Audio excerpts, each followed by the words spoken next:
This season, there will be an increased standard of rule enforcement on restraining fouls, including holding. Players will not be permitted to grab on with a free hand or arm, or impede the offensive player with his or her stick. All players will not be permitted to wrap an opponent with a free arm, or pin an opponent when the opponent does not have the puck. The player must be released. This action is frequently seen along the boards in the defensive zone, but it also can occur in all zones and away from the boards. The free hand may be used to push an opponent. Removing the hand from the stick and placing it on the opponent's body shall be considered as in a danger zone. Once the free hand or stick hand is in this position, any consequence of this action shall be penalized. Consequence shall be interpreted as restraining or impeding progress, grabbing the body, stick, or sweater, reducing the opponent's ability to pass or shoot the puck or to receive a pass, pin against the boards. The defensive player may make contact with the puck carrier against the boards.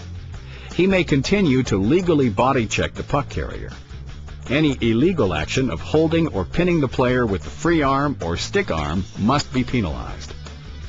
Once the player loses the puck, the onus is on the defensive player to release the opponent immediately.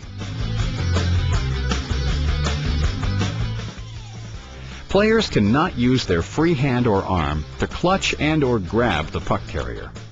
Players must be allowed to move freely unless checked by legal methods. In this example along the boards, the defending player on the right would not be penalized, as he is legally checking the puck possession player. But the defending player on the left is using the free arm to hold his opponent.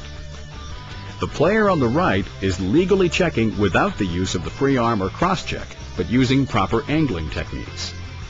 The player on the left is clearly holding the non-puck possession player with one arm and, at times, both arms, resulting in a holding penalty. Number 7, while pursuing the player, reaches out with both hands. This action is not to play the puck, but rather to try and slow the player down by grabbing onto him. This action must be penalized under holding. Number 27 uses his free arm to wrap around the player's neck and shoulders and turns the player, which is an obvious holding penalty. This could be either the player's free arm or stick arm. The result is the same. A minor penalty for holding would be called. There is no penalty in this situation, as we see that the red player does not use his free arm to wrap up or hold the player.